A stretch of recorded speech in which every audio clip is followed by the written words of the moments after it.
Hello friends, super magic રસોઈમાં મિત્રો હું આપનું સ્વાગત કરું છું.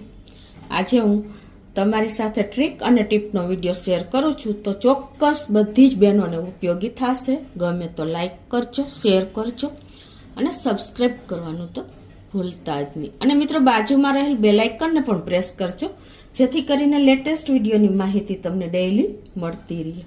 તો મિત્રો વાત એ છે ટિપ્સની કે આજે આપણે જો હવે ઉનાળો આવી ગયો છે અને પાણી એકદમ આપણે ઠંડુ જોઈએ છે અને હેલ્થ માટે આપણે ગોરાનું પાણી જ બેસ્ટ છે. તો આપણે અત્યારે આ સિઝનમાં કે શિયાળામાં જ્યારે ગોળો લઈએ છીએ ને ત્યારે પાણી બહુ જ નીચેથી નીકળે છે, એટલે કે ગોરો ઝરે છે.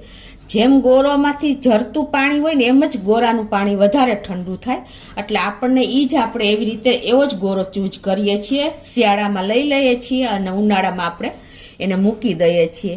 તો ગોરામાં પાણી ભરતા પહેલા આપણે એને 2 દિવસ કે 1 દિવસ સુધી ફૂલ પાણીનો ભરી અને તમારે ટબમાં કે ડોલમાં રાખી દેવાનો.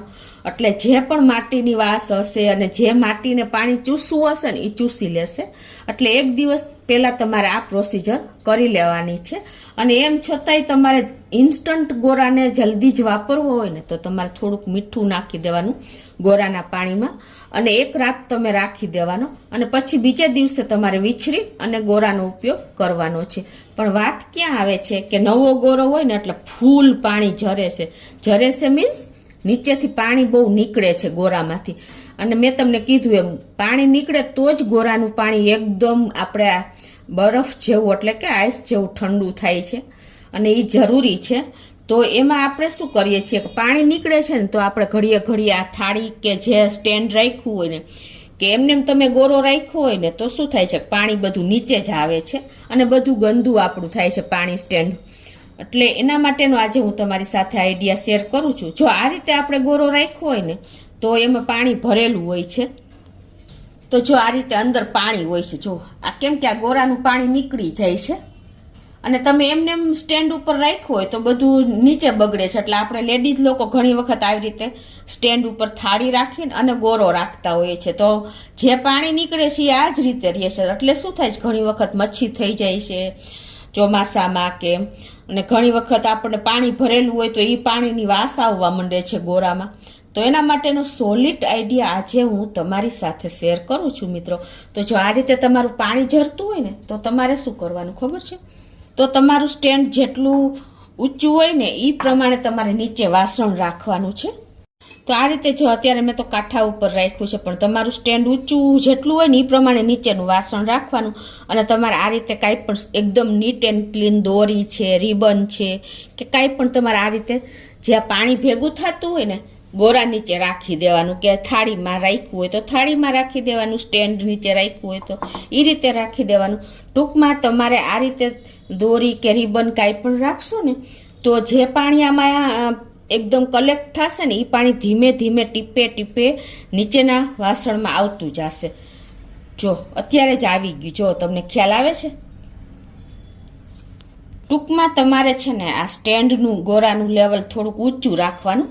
એટલે આ રીતે નીચેના વાસણમાં જો ઓટોમેટિક પાણી આવતું જશે. જો તમને ખ્યાલ આવે છે, જો ટીપા પડે છે. અત્યારે આ બાજુ મૂક્યું છે એટલે થોડોક ટાઈમ લાગે. ટૂંકમાં તમારે અહીંયા કલેક્ટ થશે નહીં પાણી. જે પાણી તમારી થાળીમાં હશે ને એ આ રીતે તમારે નીચે ધીમે ધીમે ટીપાના ફોર્મમાં આવતું જશે અને અહીંયા તમારું પાણી એકદમ ભેગું નહીં થાય અને તમારો ગોરો એકદમ ઠંડો રહેશે અને પાણીમાં વાસ પણ નહીં આવે. એટલે દરેક બહેનોને જો આ વિડીયો ઉપયોગી થશે, કેમ કે પાણી ગોરામાંથી ઝરે છે એટલે આજુબાજુ પાણી ભરેલું રહે છે, મચ્છર થાય છે અને એ પાણી બધું ગંદકી લાગે છે આપણને. અને આવી રીતે ભરેલું રહે તો પણ ગોરામાં વાસ આવતી હોય છે. તો આ પ્રોસિજર તમને ઉપયોગી થશે. અને જો તમારે આવી રીતે થાળી ન મૂકવી હોય ને તો તમારે શું કરવાનું ખબર છે?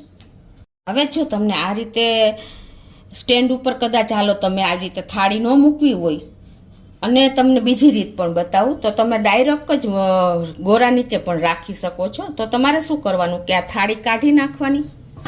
તો આ રીતે તમારે થાળીમાં ગોરો ન રાખવો હોય ને તો તમારે જ્યાં માટલું રાખવું હોય ત્યાં આ રીતે તમારે રાખી દેવાનું સ્ટેન્ડ અને નીચે દોરી રાખી દેવાની આવી રીતે. તમારે કાંઠો કે સ્ટેન્ડ કાંઈ પણ હોય ને એ તમારે આ રીતે નાની દોરી હશે ને તો પણ ચાલશે. ટૂંકમાં તમારું પાણી કલેક્ટ થયેલું નીચે આવવું જોઈએ. પછી હવે આની માથે તમારે ગોરો રાખી દેવાનો. તો મિત્રો જો આ રીતે તમે થાળી ન રાખવી હોય અને ડાયરેક્ટ સ્ટેન્ડ ઉપર ગોરો હોય છે મોસ્ટ ઓફ, તો આ રીતે તમારે ગોરા નીચે આ દોરી રાખી દેવાની, રિબન રાખી દેવાની.